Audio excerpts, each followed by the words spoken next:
by the time I graduated high school, doors were opening for an acting career, and I thought I might as well keep this career going. And the doors that were opening were lining up with what was happening to me on the inside. I want to be about things that promote faith. I want to be about things that promote family and marriage. And here I am, looking in the rearview mirror saying, this has been awesome.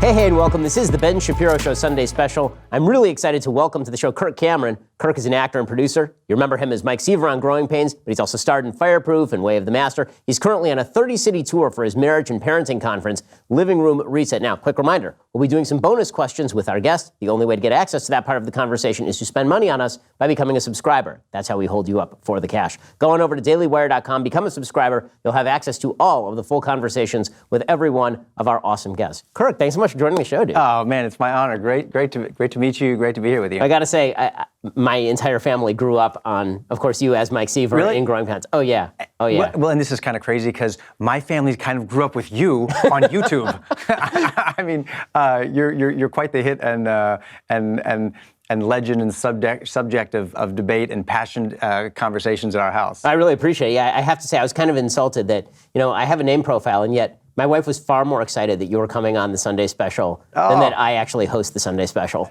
So that's it. Well, it is fun and it's funny. So many people grew up in the 1980s with Growing Pains and shows like that and Who's the Boss and other kinds of shows, and you just feel like these people grew up with you in your living room, so it's like their family. Like you feel like you know them. Exactly. And for me, it was the Fonz.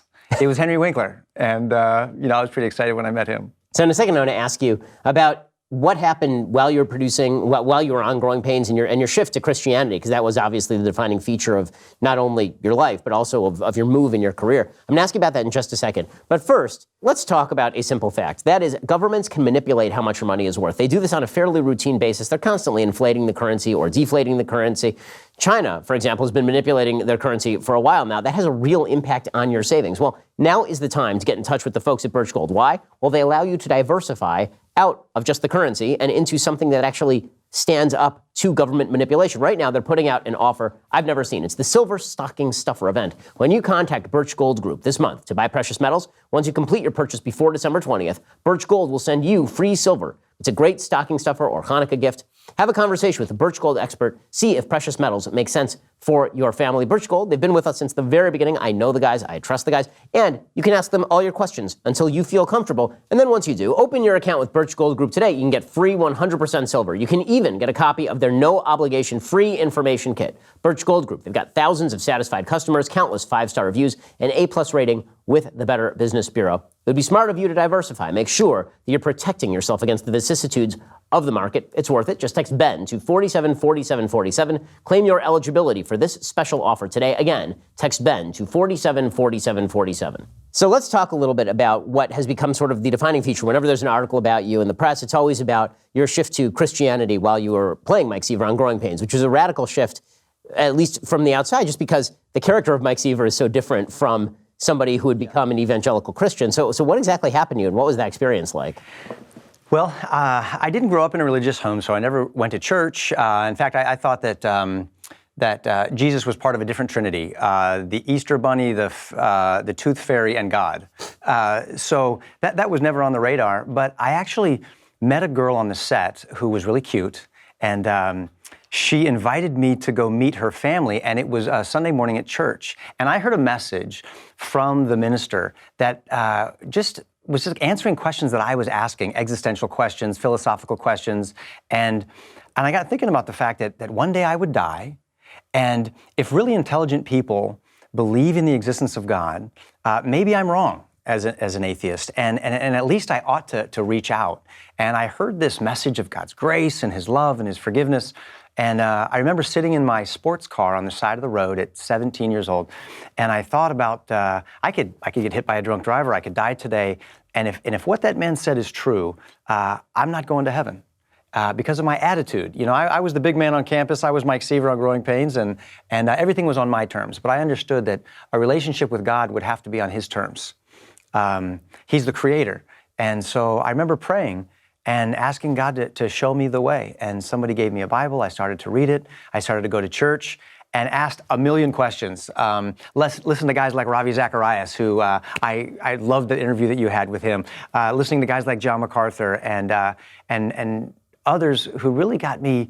I was captivated by the message of the gospel, and I wanted to live my life in a way that was different, saying thank you to the one that gave me air to breathe, water to drink, and I was 17. So as a 17-year-old kid trying to figure out your own identity, I know I ruffled some feathers. I know that I may have been like a bull in a china shop. My words may not have been seasoned with all the grace that they should have at 17, but I was trying to figure out, how do I do this? I didn't grow up like this. How do I honor God in an industry that doesn't always look to accomplish the same goal? How did your parents react to you moving in this direction?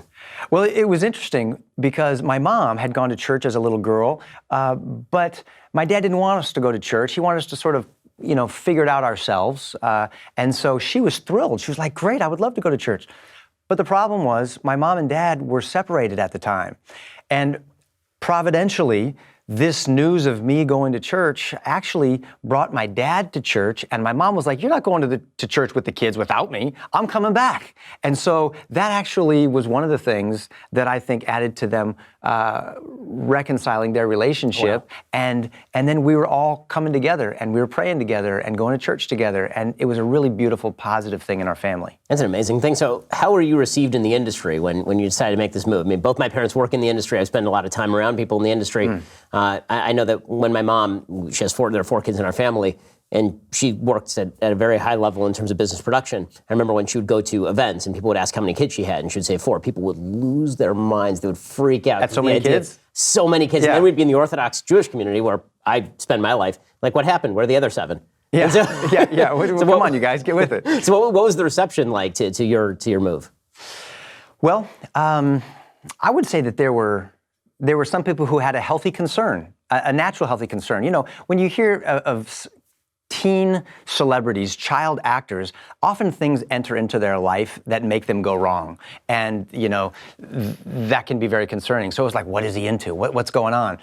But it was kind of funny because really I think the changes were, I just wasn't dropping as many F-bombs. I wasn't going to the same parties, and I wasn't interested in some of the stuff that my friends were interested in.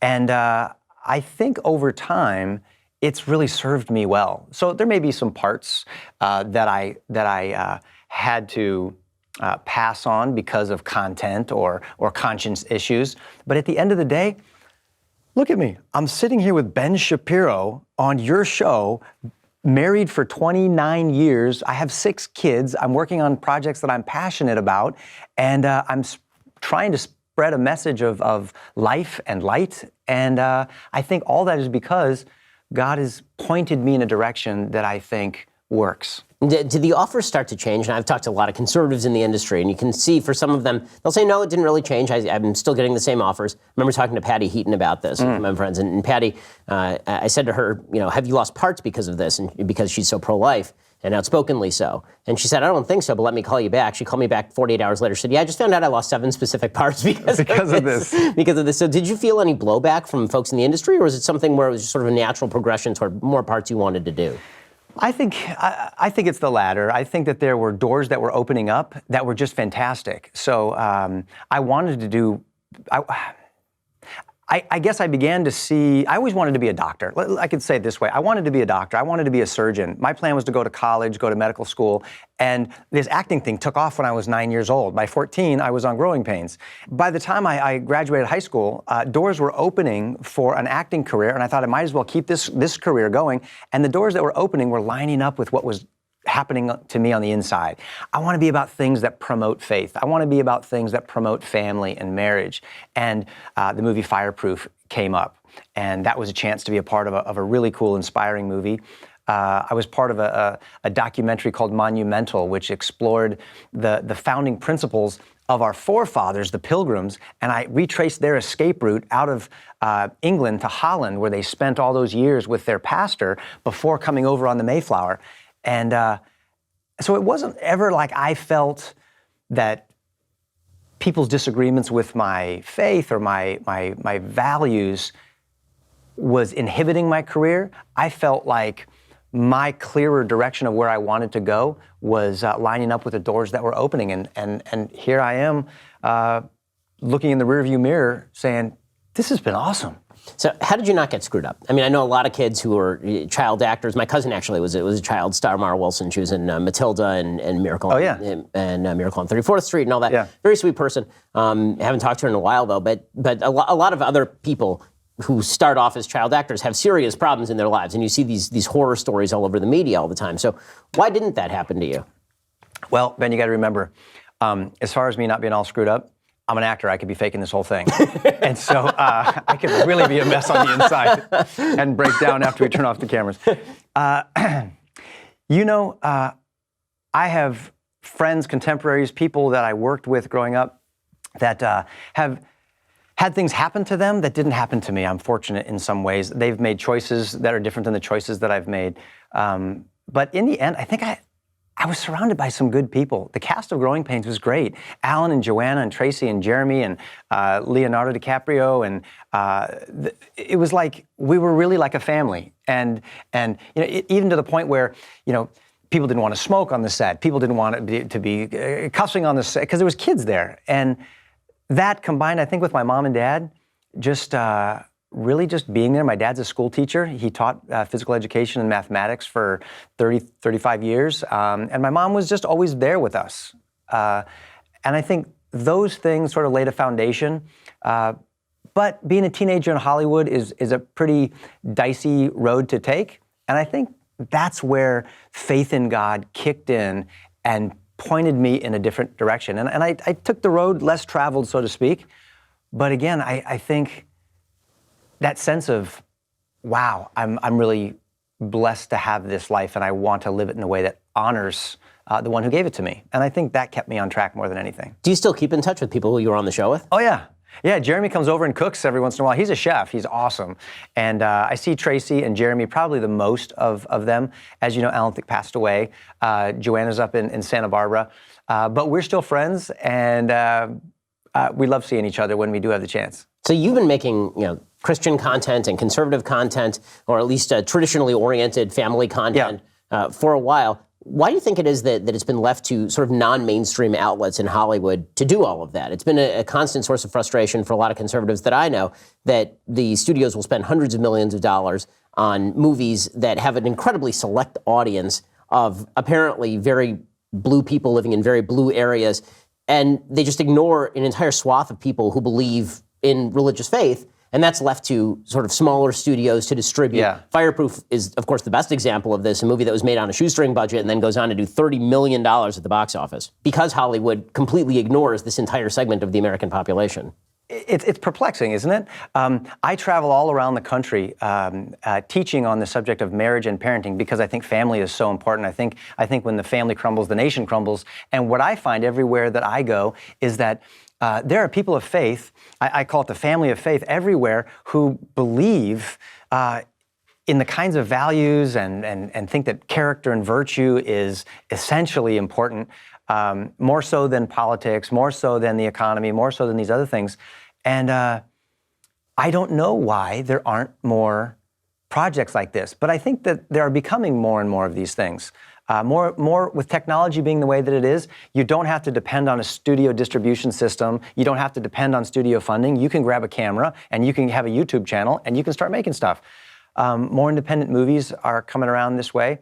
I would think, actually, I would love to ask you that, why you think. I wonder if there aren't political reasonings behind all of that. Well, I mean, I certainly think there are. I wrote a book in 2014 about the TV industry called Primetime Propaganda, and I went and interviewed probably 100 different executives and producers and creators on TV shows, and many of them would say openly that they had legitimate scorn for people in the middle of the country with whom they disagreed on these sorts of areas. They felt that the real issues that were perplexing people were not issues of faith. Those weren't the people they were speaking to. And a lot of that was because I think the artistic endeavor, from where I sit, very much seems to be, from people I was talking to, reflective of the people who surround you. So when I talk to some of the creators of Friends, which is a lifestyle completely foreign to my own and foreign to a lot of people in the middle of the country, right? People who are in their early 30s, acting like they're 17 years old, living in an apartment together, all single. They have a kid at one point out of wedlock. The kid disappears for several years. The kid sort of shows up randomly several seasons later, and that's treated as perfectly normal. They even make a joke of it in the show. And I remember talking to Marta Kaufman, who is one of the creators of Friends, and she said, right, but those are the people who I'm surrounded by. And so, in other words, the bubble that you live in really defines the people who you're speaking to. And so because the creative industry is drawn so much from LA, New York, San Francisco, and so little from Ohio and Iowa. That's right. There just aren't a lot of stories that are being told from Ohio and Iowa, which is why there's this broad kind of gap in the market. So what seems like there's such fertile ground for so many of these projects with this underserved market, and that's what I'm trying to do. I would love to be a part of more movies, more television shows, documentaries, live events. I love being in front of people, so I love traveling. I love getting on stage. I love performing. I think probably because I was on Growing Pains all those years. But I find that people are looking for things to. Nobody wants to fail at family, right? Nobody goes to the altar thinking, hey, if this whole thing blows up, I'm okay with it. We want marriage to work. We want parenting to work, and parenting is hard. My wife and I have 6 children. 4 of them are adopted, and so we have a very diverse group of people in our home. And I think people want and appreciate things that help them live life in a way that just causes people to flourish, families to flourish, and the nation to flourish. So I'm going to ask you about the family and parenting stuff, which is really where you're putting most of your time these days. But first, you've heard about cryptocurrency and you thought, that sounds weird. Crypto and currency, why are they in the same word? Well, the reason they're in the same word is because, effectively speaking, what cryptocurrency is, it is a digital way for you to protect your assets. Why? What is it? Well, they've created a thing called blockchain, and then they create a cryptocurrency, and then governments can't manipulate how much that currency is worth. It is just up to the free markets. Well, with eToro, you get access to the world's most popular cryptocurrencies with transparent trading fees, all in one easy-to-use app. eToro is smart crypto trading made easy. eToro's social trading platform has over 11 million traders. They facilitate over $1 trillion in trading volume per year globally. You can access the world's best cryptocurrencies. They've got 15 different coins available. They've got low and transparent fees. And you can try before you trade. They'll give you a virtual portfolio with a $100,000 budget. So you can see how this thing works before you put your own money into it. You'll never miss a trading trend with charts and pricing alerts. Now, I think that cryptocurrency is definitely worth considering as part of your portfolio. Again, it's a good way for you to defray some of the risk of being in the stock market, for example. Sign up today at eToro.com/Shapiro. That's eToro.com/Shapiro. So you've been married for, what, 20, you said 29 years? 29 years. Okay, and you met your wife on the set. Yeah, I met my wife on the set. She actually played Mike Seaver's girlfriend. I like to say that I stole Mike Seaver's girlfriend away from him. He had excellent taste. And we've been married for 29 years. She's from New York, I'm from Los Angeles, East Coast, West Coast, so it was sort of like a meeting of two worlds. But when I met her, I found that she was not only beautiful on the outside, she was just beautiful on the inside. She loved God, she loved kids, she loved family, and we hit it off, and within a year, we were married. So how old were you when you guys got married? Well, I was 20 when I got married, so I proposed, I think it was 19. Wow. Yeah. So I was just like, if I don't ask this girl to marry me, somebody else will. And so I cannot lose her. Oh yeah, no, that by the way, folks, this is where we agree on a lot of stuff, but this is one area where we totally agree. If you ever find the girl who you think you're going to marry, just propose like right then. So how long did you guys date before you were proposing? Well, I think it was probably maybe 6 to 9 months. Yeah, so it wasn't all that long. Yeah. But I just knew that like, I'm not ever going to do better than this. Exactly. No, you took your time. I proposed to my wife 3 months in. 3 months in? Oh, yeah. That's the way it's done. 12 years coming up in July. So that's the... Yeah, I mean, congratulations. It's so funny. When we got engaged, I had told her I love you a month before she said I love you back to me. So it was a real awkward month, right? Yeah. So I would finish every conversation, I'd say, I love you, and she'd say, okay. Thank you. Thank you. Exactly. And the reason was because as soon as she said I love you back, she knew that this was going to be a serious thing. Exactly. So she said I love you back, and naturally the first words out of my mouth were, so let's get married. Right? And she said, no, let's take our time, it'll be fun. I said, you understand, this is not fun.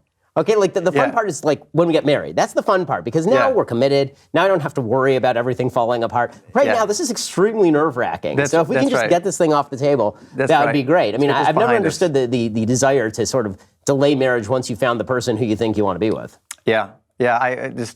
this is a little random, but I have one of my son's friends came home from college, and his girlfriend had come home from college, and over Christmas I was saying to them, hey, how's things going? Like, they're great, we want to get engaged, we want to get married next year, and we're both going to take our next semester of school in Europe. And I was like, wait a minute, you're going to get married a year from now, but you're going to Europe like next semester. I'm like, there's a way too romantic of a place to not go while you're married. Like, come on. And so he actually made the plans, and I married them like a week later. Wow. Like, no joke, before Christmas vacation was over. And I'm not even a minister. But I got ordained. We went to the presidential library, and it was drizzling rain outside, but we just walked up with some flowers, and I pronounced you man and wife, and poof, off they went to Paris. That is awesome. So you've been married for almost 3 decades. So what are your keys to marriage, to making a marriage last? Because obviously you've operated in the Hollywood world where marriages last up on an average about 13 weeks. So what exactly are the keys here? I know. I say it all the time. Like, I've been married 29 years, which is like 290 in Hollywood years, right? And it's mostly because I have a very forgiving wife. I have an angel wife. She truly is amazing. Ask anybody who knows her. But I think it's the thing we all know. At the end of the day, we can see selfishness in our spouse much easier than we can see it in ourselves. And when I'm focusing on me and my needs and my wants and all that stuff, that's the perfect conditions for a rebellion. But I think when I say, you know what, it's you before me. How can I serve you? If I can do that, and I need God's help to do that because I'm selfish by nature, then I promote a revival in my marriage. That's what I want. And so with this marriage and parenting conference that I'm hosting, those are the kinds of things we talk about. Forgiveness, how do you cherish your spouse, me, misery, others, joy. Those are the kinds of things that are hard because it goes against the sort of the selfish nature within us. I deserve this. What have you done for me? I deserve better than that. But at the end of the day, I know that I'm still a work in progress. I'm not finished. Don't put the inspection sticker on me yet. And so I don't want to do that to you either. What's been the most common problem that you've encountered from people at your seminars talking to you about marriage? Most common problem? Selfishness, infidelity. That's just such a hard one, right? When something as sacred and intimate as a marriage relationship gets violated in that kind of a way, it's so hard to put the pieces back. It's so hard to trust again. You get wounded and injured. The walls go up, and those are often, I think, the most difficult things. Obviously, communication and money issues are big ones, but it's interesting. Often when we're dating our spouse, or our girlfriend or our boyfriend, if we don't have any money and we're just sitting on the floor of an empty apartment eating pizza out of a box with no money to buy anything better, we're good. That's fine. We don't have money problems. We can look at each other and gaze into one another's eyes for hours without saying a word, and we got no communication problems. But when selfishness creeps in, and it's like when you're spending the money that I made, and all of a sudden, communication's a problem, intimacy's a problem, money's a problem. And so I think it's the selfishness thing. It's the me monster. It always ends up being the culprit. Yeah, not to give Hebrew biblical scriptural analysis. Please but do. The word for love in Hebrew is ahava, and the root of that word is hav, which is the same as to give. So the root of love is to give, meaning that obviously if you're giving first, then your marriage is okay. I've always felt that when people call into my show and ask about this sort of thing, the first thing that I always say is, if you have all the expectations of yourself but none of your spouse, you'll have a good marriage. And if you married the right person, then that won't ruin the marriage. People seem to think that if you expect a lot of yourself and nothing from your spouse is going to go like eat Cheetos in the corner and let everything go. But if you married the right person, they're thinking the same thing, that the expectation is on them and they don't expect of you. And that's good. That means that there are two people who are ready to answer any problem, as opposed to two people, neither of whom wants to answer the problem and both of whom are pointing fingers. Yeah, that's such a good point. And that's one of the messages that came out of that movie, Fireproof, was even if you haven't married the right person, if I can try to get my part right, maybe I will be used as sort of a vessel to bring about change in my spouse over time. I can't force it, but maybe I can lead by example, and that'll bring some sort of transformation to my relationship if I'm patient.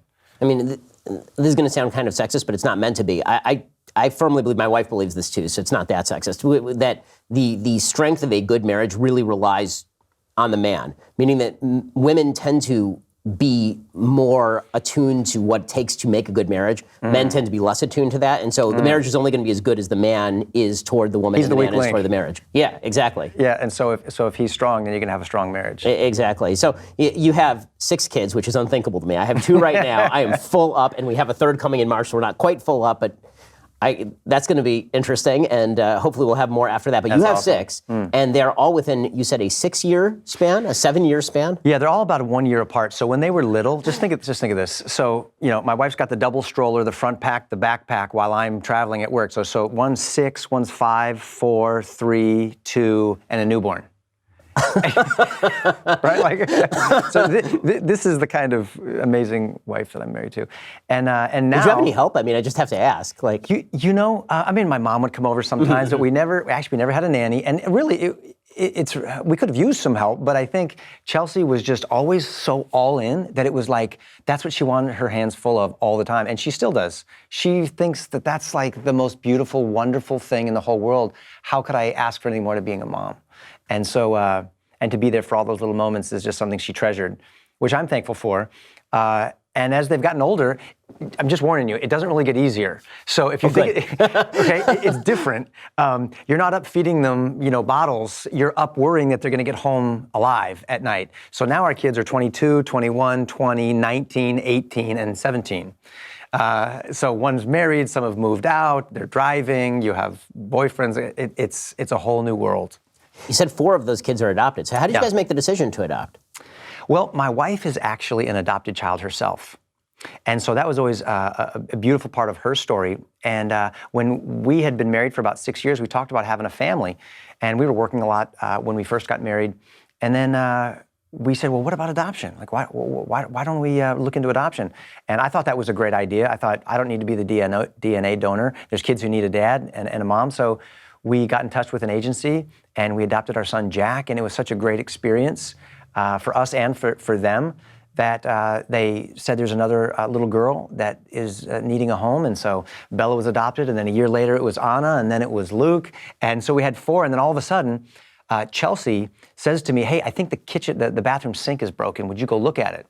And so that was my chance to strap on my tool belt and score some husband points, walk in there, and I look at the sink. I couldn't tell what was wrong. I look underneath the sink. I couldn't see what's wrong. And I go up to the faucets, and I see this little like popsicle stick shaped test that says positive. And I'm like, what are you trying to say? She's like, I'm pregnant. And so then Olivia was born. And then a year later, the sink broke again, and James was born. So then we have 6. We said, okay, all right, we got to think about what's going on here, why this is happening, and we need to you could have 20 make a decision. moving at that rate. Exactly, but we stopped at a half dozen. Yeah, so what are some of the lessons in parenting? This one I definitely need to take from you, because right now, as I say, I have a 5-year-old, a 3-year-old, and one who has yet to be born. And it's, as you say, it gets more complicated. It's different. It's easier in some ways because you don't worry so much the kids are going to stick a fork in the electric socket. Right. But at the same time, they have new problems. They have new issues. They're cropping up all the time. You go to school, and then all of a sudden you import everybody else's problems when they come home. Yeah, I mean, what are some of the pieces of advice you have for parents as the kids start to get older? Well, thank you for asking. I'm certainly not an expert in this, but one of the things that the 3 keys that Chelsea and I have always come back to when we're up at night going, oh, I'm a horrible parent, have I done this right? We come back to these 3 things, and one is, I want to strive to be the kind of person I want my children to become.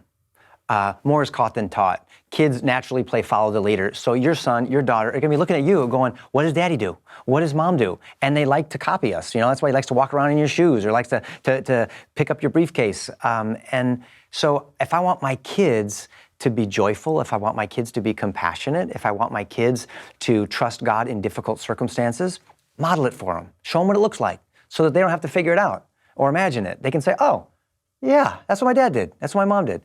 And when I mess up, ask them for forgiveness. Some people think that would be weak to ask forgiveness from your kids, but that's actually modeling for them the strength that you need to be humble when you make a mistake.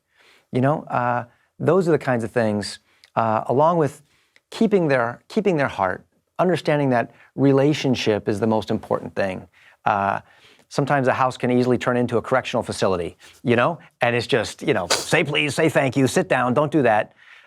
When really, while those are important, at the end of the day, we're all going to make mistakes. And if I lose the heart of my child, I've lost the battle. They're going to ice me out. They're not going to listen. They're going to go somewhere else where they feel like somebody listens, cares for them. And so keeping that relationship strong through the good times, through the difficult times, I think is paramount. And then point them to truth. The kids get inundated with so much error, with so much, right is wrong, wrong is right. And for me, I go to God's word, those principles, those ancient truths that I can always go to.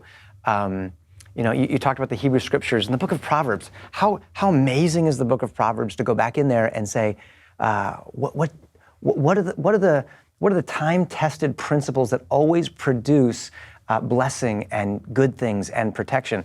I want my kids to learn those things and know that truth is not relative when it comes to morality and things like that. Truth is something that they can build their life on. I mean, this seems to be one of the areas where our society has really gone off the rails, is this belief that we should raise our kids in sort of Rousseauian fashion, just let them free in the wilderness and then they can discover their own values. I've noticed that society, particularly these days, wants to do this with everything related to boys and girls. They want to suggest that kids are going to basically form their own values in every particular, but it's not just that. It's pretty much with everything. They find their own religious values, and that if you inculcate any sort of values in your kids, you're actually acting as a tyrant. That what you actually should be doing is allowing their brains that are unformed to just experience the world, take in those perceptions, and then form their own value systems. It seems to be not working particularly well for the society at large. So what are some values that you want to make sure Wow. kids... That doesn't work for any other discipline, right? Like if you're going to go into law, do you say, hey, figure it all out? I know you're going to go to law school, you're going to learn, understand the principles. People are going to go to war, you're going to train them on the principles of how to use the weapons and things like that, not just figuring it out on their own. So the values that I want to teach my kids, I think are values like trusting in God, virtue and character, and considering other people more important than yourself. I think those are the values that not only make human beings flourish individually, make them pleasant people, but it makes families flourish. It makes marriages flourish. And I think that's what makes a nation flourish. I think these are the principles that our country was built on. And every time that we get away from those things, we suffer. And, we go the wrong direction, and we can tell by the consequences, the law of cause and effect, that this isn't working well. So I want to teach my kids those ancient truths and those Judeo-Christian principles and that worldview that led to the freest, most blessed, and prosperous nation the world's ever known. So in a second, I want to ask you about the biggest mistake you think you've made as a parent. Okay. That's kind of a rough question. I'll ask you that in 1 second. But first, how often have you seen these horrible news stories where some actress gets hacked and then her nude photos are online? Well, 2 things you should know about that. 1, do not take photos of yourself in the nude on your phone. It's just dumb. And 2, anyone can be hacked. If you think hackers only target large companies to get your information, wrong. I use Expressvpn myself to safeguard my personal data online. So should these actresses. According to recent reports, hackers can make up to $1,000 from selling someone's personal information on the dark web, making people like me and you easy and lucrative targets. Expressvpn, it's an app for your computer and phone that secures and encrypts your data, so you can have peace of mind every time you go online. The app connects with just 1 click. It's lightning fast. Here's the best part. Expressvpn costs less than $7 a month. Listen, if a breach can happen to Capital One or to Scarlett Johansson, it can easily happen to an individual like you. Protect yourself with Expressvpn, the #1 VPN rated by TechRadar, CNET, The Verge, and countless others. Again, you should protect yourself with Expressvpn. Why would you leave your data out there for anybody to grab? Use my special link, expressvpn.com/Ben right now. You can arm yourself with an extra 3 months of ExpressVPN for free. Support the show. Keep your information safe. That's expressvpn.com/Ben for an extra 3 months free. Let's talk about the biggest mistakes that you've made as a parent. So for me, one of the things that I've been noticing is the scariest thing in the world is that my kids take in everything I do. It's terrifying to me. This is only beginning to dawn on me now, because before they were, 2 and 4, 1 and 3, and they weren't really taking everything in. Now, if I let a curse word slip, the chances that it will be in the next sentence spoken by my child are at least 127%. And so I've been noticing that every bad thing that I do immediately comes back to me. And so it highlights all the worst parts of you. You don't actually get to see the best parts of you so much. You get to see all the worst things that you do immediately mirrored back at you. And it's scaring the living out of me, to be honest with you. Isn't that hilarious? So you've been a parent a lot longer than I have. So what have been some of the things that you wish you hadn't done? I feel like I've done a lot of bad things. I've made a lot of mistakes. See, you need to ask this question to my wife. She could tell you, or my son, James, he's sitting right over here. He could probably tell you the biggest mistakes I've made.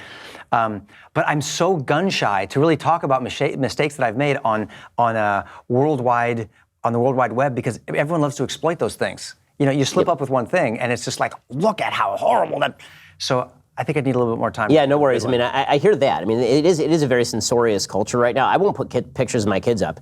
I was talking this morning on social media about how my kids have finally gotten into Star Wars, which is fun because now we can share that. And so we've been having lightsaber battles, me and my 5-year-old, and we have it all on video, and it's adorable. But I can't put that up on social media because people are horrible, and they will go after your kids, and it really is terrible. So you're somebody who's been in the public eye a lot longer than I have. And how are you able to maintain protection? I mean, this is really an advice question. How are you able to maintain protection of your kids being in the public eye as much as you are? Somehow we were able to really just not have pictures of our kids or anything on the internet for the longest time. Now, once our kids had phones and they've got their own Instagram account, you know, they're wanting to post as much as they can. And now that our kids are older, it's a bit different. But yeah, we're very similar to the way that you and your wife feel about that. We wanted to protect our kids. I'm like, if someone's going to get upset with me, get upset with me. If someone wants to show up at, you know, and you know, have a conversation with me, like, I don't want you to know where I live and actually, you know, have my kids answer the door or have you come after my kids or say mean things about them. So we just kept that real quiet, and I was really diligent about it, and I think it turned out okay. So I think when people look at religious people, like I'm a person of faith, you're a person of faith, but when people look at religious people, they tend to think, at least in the secular community, look at that happy idiot, look at that guy, he's just so happy all the time. Doesn't he understand that we are all going to suffer, that we are all going to die, that things are bad in the world? Haven't they ever struggled with faith? And it's a point of high irritation for me as a person of faith, because I've yet to meet a person who's actually religious, who's never struggled at all with faith. So what are some of the ways in which you've struggled with your own faith over the years? And the ways that I've struggled with my faith over the years, you know, I've never wanted to be someone who believed in fairy tales or be accused of being someone who believes in fairy tales. And coming from an atheistic background or just a sort of like secular humanist background, I wanted to really make sure, and so I felt like, have I really examined all of the evidence? How can there be someone like Sam Harris, or how can I have these other people who are so intelligent? Clearly, you know, they've got a size 10 brain, and mine's not that size. But I believe that if I sincerely do the best that I can, if I have faith, if I believe and I ask God, I believe He's kind enough to reveal Himself to me. And so I have struggled with the sort of the intellect and the reason versus the faith. And I don't think that they're pitted against one another by any means. In fact, I think they go very well together. But sometimes I get into pitting them against one another and wondering, you know, is there some stone I've not yet uncovered to unravel everything that I believe. And the more and more that I examine those things and I ask those deep questions, the more and more I believe that my faith in God has been well placed. And when it comes to your kids, are all of your kids people of faith as well? You know, I think they're yes, I would say so. They certainly grew up with a lot of faith in our home. But that's something that's so personal that I can say we go to church or we don't go to church or this or that.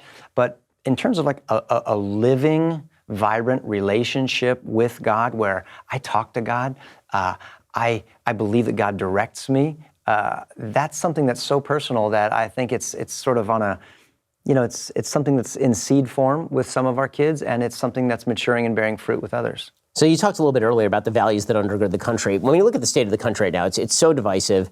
Everybody seems to be at each other's throats. What do you think is the biggest problem facing the country in terms of the country coming? It feels like it's coming apart. Wow, I want to ask you that question. Now, you're more positioned to answer that, and I feel like maybe my role in the public square. Sometimes I wonder, why does anybody care what Mike Seaver has to say after all of these years? Why am I sitting here with you? And I think that I've been given a platform, and perhaps my role is to continue to point people not toward the specific details of what's getting everybody fighting with one another, but point them higher to the larger principles at play that historically have given us a country where we can debate about these things, and we can have respectful conversations and discourse about these things without killing each other over it. And we have freedom of speech and freedom of religion, and we have these things that we all love. And so I'm not sure if I could point to one particular issue, but I can point to the principles that will solve that issue. And I think that's why I'm trying to focus my energy not on everything that interests me or fascinates me, but on the areas where I think I'm uniquely positioned to make a difference. And that's why I made a documentary called Monumental, or a movie like Fireproof, and I'm doing these marriage and parenting things. You still have a lot of friends in Hollywood, obviously. And are there, I know there's some conservatives in Hollywood. Are there any religious people? Would people be shocked to learn how many religious people, or would they shocked to learn how few religious people there are in Hollywood? Yeah, that's a good question. I think that, it's amazing to me when you grow up in Los Angeles, you have this impression that there are not very many people of faith. Not just in Los Angeles, but like around the world, like atheism is dominating the world, and that's just not true. The statistics that I've read are that well over 90% of the world is very religious, different religions, but people are people of faith. And so here in Hollywood, I think that there are more people of faith than you would think, or that people would think, but many of them are very cautious about expressing that faith. Many people think that like what I've done, like talking about my faith would be sort of suicide for a career. Yeah, but I have faith in a faithful God who's opened up doors so that I can continue doing what I love, and I think it's really helping people. And so I think more and more people of faith you'll see be coming out of the closet, and not just in Hollywood, but all around the country and the world. People are making projects where faith is at the center because it does well at the box office. And so I think that's encouraging and drawing people out rather than being afraid of the faithless in Hollywood. This is one of the questions that I've gotten a lot from conservative friends of mine in Hollywood is, how quiet should I keep this? Should I come out of the closet and just be conservative? And honestly, I've had to say it really is a question for you to answer, because only you know the risk factors involved with your career and with your and losing an income and with your kids and all of this. But you do see the social sanctions that are brought to bear on people just for going to a particular church. I remember Chris Pratt going to a church that was considered pro-traditional marriage. Suddenly, he was getting all sorts of flack, even though he'd never made a statement on the issue one way or another. And so the idea of people in Hollywood just beginning to come out and say, yes, I'm a person of faith, I go to church regularly, I'm a Bible believer, it seems like the social sanctions are incredibly strong. So what would your advice be to people who haven't done what you've done and just come out and said, listen, here's who I am and here's what I believe, and deal with it? Personally, you only live once. Right? You only live once, and I would say go with your convictions. I don't want to look back and go, I wish I could do that over again. I wish I had some courage, and I wish I didn't care so much about what other people thought. I care about people, which is why I want to try to speak the truth and live the truth in a compassionate way. And if I don't do that, I'm really not loving people. I'm really just sort of protecting myself and my career, which is selfish. So I say, go with your convictions. You only live once. Do what you believe you're here to do. So I don't mean to sound selfish, but you brought me a gift. I've heard that there is a gift. Yes, I did. Awaiting me. I'm very eager to give it to you. Okay, excellent. Okay. That is amazing and also large. That is incredible and large. And what is this? Okay, so I'll tell you what this is. So I made a documentary several years ago called Monumental, in which I retraced the escape route of the Pilgrims. And the reason I made it was not for political reasons, but as a dad, I'm going, our country seems to be like going down the tubes. So what do we need to do? Well, the left blames the right blames the left, the poor blame the rich blame the poor. I'm thinking, why can't we just go back to what made this country so unique in the first place? So I went and retraced the escape route of the Pilgrims to figure out who they were, what did they do, why did they come here? And I learned that these were the free-thinking, out-of-the-box, faithful people who came here to do something that that in their minds had not been tried successfully for 3,000 years since the ancient Hebrew Republic under the leadership of Moses. I mean, they felt that the ancient Hebrews were given the divine constitution in the Torah, and they wanted to import those principles of liberty and justice to the New World. So our pilgrim forefathers and foremothers left us what I call the secret sauce recipe for how to build a free and just society under the Word of God. And they left it for us in the form of this monument, which the real one is 81 feet tall. It's 180 tons of solid granite. It's the largest granite monument in America, and it's invisible. Nobody knows it's there. It's hidden behind a forest of trees in Plymouth, Massachusetts today, and it spells out all the principles that you and I love. And this is a replica of it so that people could see it. You've probably never heard of it. It's called the National Monument to the Forefathers, and I hired the Weta Workshop, who does all the sculpting for Lord of the Rings, to capture all of the detail. And if I can, I'd love to just explain it to you. Please, I would love that. Okay. All right. This is awesome. I can't wait to explain this to you. So history tells us that our forefathers and foremothers believed this, that to have a functioning society that was free, you had to start with, what's it say right here? Faith. And faith is the largest of all of these figures, and she's pointing to heaven, and she's got a book in her hand. It happens to be the Bible. That was the Geneva Bible brought over by the Pilgrims on the Mayflower. Her feet are on a rock, and that's Plymouth Rock. And she has a star on her forehead representing wisdom. And so they would reason from the scriptures to create their society. Now check this out. Faith is then expressed in these four key ways. Number one, it's first expressed through morality. And morality is depicted as a woman here holding the 10 Commandments in her left hand and the scroll of Revelation in her right hand. And that represents both the Old and the New Testament. But they believed that morality was not something that could be imposed externally by a king or a tyrant. So on the left, it says evangelist. And they believed that God's word needed to be proclaimed so that there was a transformation of the heart, that the grace of God would change you on the inside, so then you loved the standard on the outside. Once you had good morality, then you could make good laws in your nation. And there's the judge. He's sitting on his chair, and he's holding the book of law, and his book is directly beneath the book in faith's hand, which is the scriptures, signifying that man's laws must line up under God's laws, or they're not good laws. And on his right, it's justice. On his left is mercy. So there had to be a balance between justice and mercy. Once you have civility in your society, then you can educate your kids. And there's a mother there or a parent who's wearing the wreath of victory, holding the book of knowledge. And on her right, it goes right back to the book of Proverbs. There's the youth, because they believe that if you train up your child in the way they should go, when they're old, and here's the old man with a long white beard, he's holding a globe and a Bible. When he's old, he'll not depart from it. And his name is wisdom. So he has a biblical worldview. Once you have that to the second and third generation, they believe you come up with the result, which is liberty.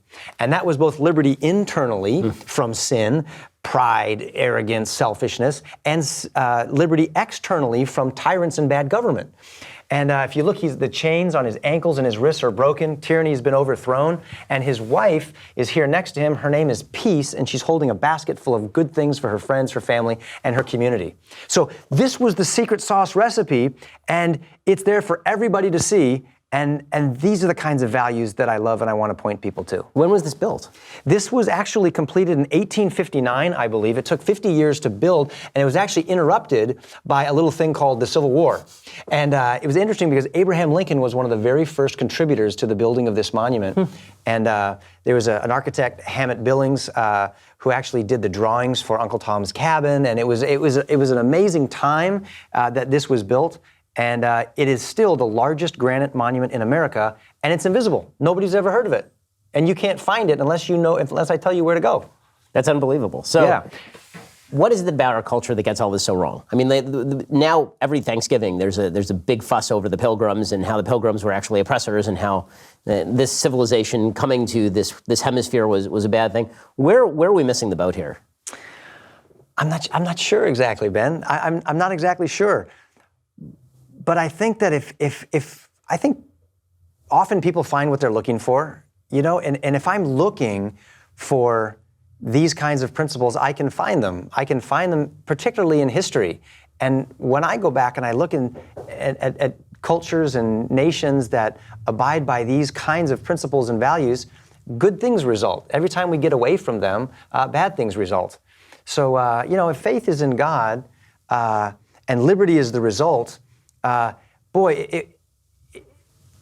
if we put our faith in the state or faith in the government or faith in something other than the kindest, most benevolent person in the universe, I think what happens is it changes your morality. It changes the laws that you pass in your nation. You teach those things to your kids, and you don't end up with Liberty Man as the result. You end up with the lion of tyranny and Liberty Man's leg hanging out of the lion's mouth. And I fear that so many nations have gone that way, and that we may go the same if we don't get back to what works. Well, I'm going to spend a moment figuring out where to put this in my house. I'm thinking my wife's nightstand. Like, I don't know. Just she wakes up in the morning, she just looks right over, and there it is. So I actually have a smaller one for you. Oh, I appreciate This is the it. Okay. Mondo gigantic one. I have one that's half this size, and this one I want to give this one to the president. I want to give one to the vice president, to all politicians, presidents of universities, ministers, and parents who want to teach these things to their kids. What if I use it as sort of an imposing intimidation factor for my children? So they sin one day, they do something wrong, it could work. and they just wake up and it's right next to them. It's right next to them. They open their eyes in the morning and there's Faith just looking directly at them. I see you. Correct. It might work. In a second, I want to ask you about the kind of old conservative question whether culture is upstream of politics or politics is upstream of culture. I want to ask you about that in just 1 second. First, are you tired? I'm tired. I'll tell you, I'm tired. And that means that right now, I would love nothing better than to go home and slip between my incredible Boll and Branch sheets. Okay, these sheets are great. You never think about your sheets, right? You think about everything else. You think about the mattress, maybe the pillow, and the temperature in the room. You never think about the sheets. The sheets will make a huge difference in how you sleep, and you're going to be sleeping on them every night. We could all use more sleep, and getting a great night's sleep is easier and more affordable than you think. You don't need a new expensive mattress or sleeping pills. You need to change the sheets. That's why you should check out Boll and Branch. Everything Boll and Branch makes, from bedding to blankets, it's made from pure 100% organic cotton. It means they start out super soft. They get even softer over time. You can buy directly from them. So you're essentially paying wholesale prices. Luxury sheets can cost up to $1,000 in the store. Boll and Branch sheets, only a couple of $100. They're great. I mean, they're so good that I've literally replaced all of the sheets in my house with Boll and Branch. Shipping is free. You can try them for 30 nights. If you don't love them, send them back for a refund. That's not going to happen. You're going to want to keep them. To get you started, right now, my listeners get $50 off your first set of sheets at bollandbranch.com. Promo code Ben. Go to bollandbranch.com today for $50 off your first set of sheets. That's BOLL and branch.com. Promo code Ben. These are the best sheets on the market. I know you don't think about sheets a lot, but now you are. So go get the good ones. Go to bollandbranch.com. Promo code Ben. Okay, so I want to ask you, because you're so engaged in the culture, whether you think that at this point, the future of America rests in a change to culture or a change to politics. And this is really sort of a raging debate, even within the right in recent days. One of my old mentors, Andrew Breitbart, used to say culture is upstream of politics, that you got to work first on changing the culture. That's what Hollywood did so successfully. They changed the way that we think about the world, and then politics necessarily followed how we thought about the world. And then there are a lot of people who believe, no, the culture's been largely lost, and the only way to restore the culture is by grabbing the high reins of politics and then trying to almost cram down your viewpoint or instill your viewpoint through the education system. What do you think? Do you think that if you're a conservative and you have $100 to spend, you're going to give it away this year, should you be trying to put it into sort of politics, or should you be trying to put it into either your church on the one hand or into like actual cultural pursuits that are not necessarily just your church?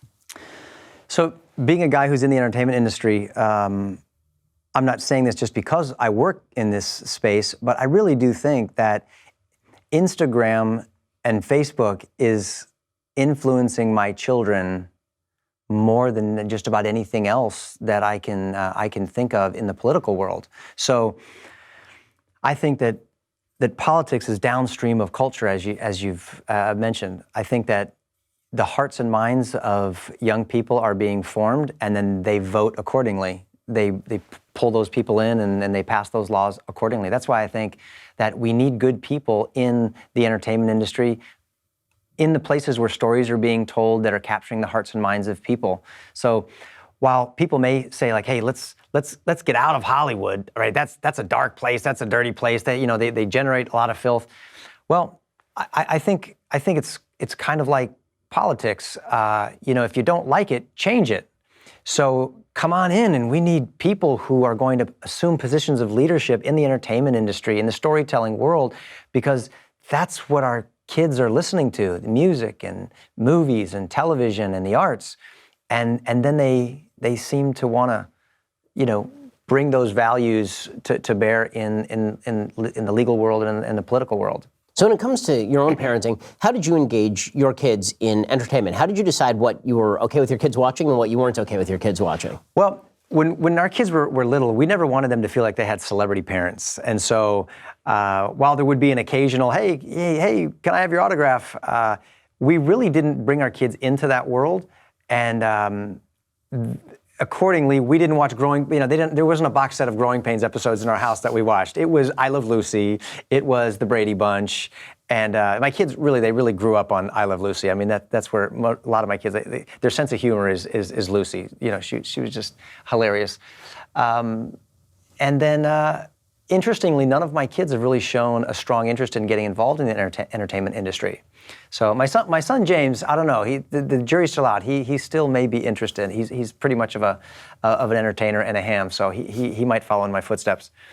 But we never really embraced the Hollywood lifestyle and the Hollywood circles of friends. We kind of lived on the outskirts. We kind of live in more of a rural area for Los Angeles, and we spent our time outside in the mountains, hiking, going to the beach, playing in the mud with our kids, much more so than really being part of that entertainment industry scene. Well, one of the interesting debates that's broken out on the right is also a debate about sort of what is okay to watch as a religious person or as a conservative. So I have friends like David French, and David is very religious. He was a lawyer for the Alliance Defending Freedom, and he's filed lawsuits on behalf of religious freedom all over the country. He served in Iraq. Really good dude.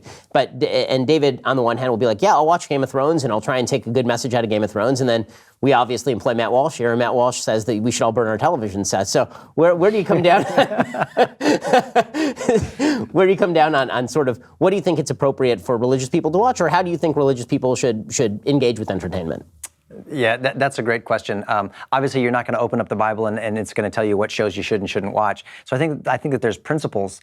So I'm always looking at as I want to have integrity, and I think integrity means who I am in public is the same as who I am in private. That I don't have dual personalities. And when I'm watching television or I'm listening to music, I want to be the same person that I'm going to be even when I'm in front of my kids, because I think I want my whole life to honor God, the whole thing. I want it all to be there. So for us, actually, the television is just rarely on in our house. So. For us, we're watching The Voice or a basketball game or a football game, and we're watching, Chopped because we like to cook. But those are sort of the staples in our house. Not so much the sitcoms or the one-hour dramas or Lord of the Rings. We've probably seen all of those and a million times over. So, given your sort of entertainment taste, what do you guys do in your off hours? I mean. See, it's funny. I rarely see movies. I don't even really like to go see movies. I'll go see a movie with my friends in it, or it's something that's important. I'll go see it. But in our off hours, it's really kind of boring. We like being home. We just like being with each other. I travel quite a bit. And so when I'm home, this month has just been awesome. I've been home for a whole month. And so I'm putting up Christmas lights. I'm weeding in the garden. I'm scoring so many husband points by cooking for my wife. And she's an amazing cook. But I'm just like, honey, just let me go in the kitchen for a month. And I'm just making fantastic things. This Bobby Flay burger that I came across is awesome. You got to make it for your wife. She'll love it. Okay, well, first of all, I could definitely use to score some of those points. So yeah. That sounds perfect. I'll definitely hit you up for that recipe. Okay, I'll give you the cooking the app that I use. It's great. Yeah, so you've been watching sort of the era of Me Too, and one of the things that's been interesting to watch has been how Hollywood has dealt with Me Too, because obviously Me Too started in Hollywood, and then Hollywood has immediately decided that it's Hollywood's place to lecture the rest of America on Me Too, which has been quite amusing. The same people who held up Harvey Weinstein as a moral hero for decades have now decided that they get to, at the Oscars, explain to the rest of America exactly how terrible it is to mistreat women, which some of us already actually knew. You've had this rule for quite a while that you won't kiss any woman who is not your wife, on screen or off. So when did you decide to implement that rule, given the fact you're an actor? Yeah. think it was when I got married. I think it was just husband 101. For me, it was pretty simple. I made a promise to my wife at the altar. And I figure, like, other than being an actor, guys don't have this understanding with their wives that they get to go to work and kiss other women that they're not married to. But sort of like everybody gets a free pass in my business. And I was like, no, my wife's not into that. And like, that's not a good idea. I want a great marriage. And so has that ever come up? Have you ever been reading a script and all of a sudden there was something where you had to kiss somebody? You're like, oh, guess not. Yeah, and so not often, but if it has, and yeah, there's been other times I'm like, you can get so many more people to go do this scene. I mean, and it's usually not just kissing, right? It's like you're in bed with somebody, right? I mean, and so, but it's something that's paid great dividends in my marriage, and believe me, I'm so thankful to have a wife who still loves me after 29 years. I want to do everything that I can to honor her. And I think everybody would like to have the confidence and the trust in their spouse that even when they're not around, that they are who they think they are, and that's really what I'm striving to be. So I want to ask you about this amazing new pro-life movie that you're coming out with. You were telling me a little bit about it before the show, and it sounds incredible. But if you want to hear about it, you have to go over to dailywire.com/subscribe, give us your money, and you can hear the end of our conversation over there. Kirk, thank you so much for coming by. I really appreciate it, dude. Thank you. Great to talk with you.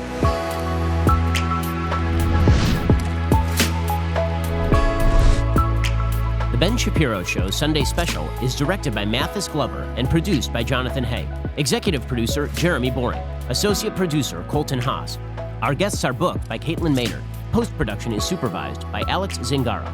Editing by Donovan Fowler. Audio is mixed by Mike Coromina. Hair and makeup is by Jesua Olvera. Title graphics by Cynthia Angulo. The Ben Shapiro Show Sunday Special is a Daily Wire production.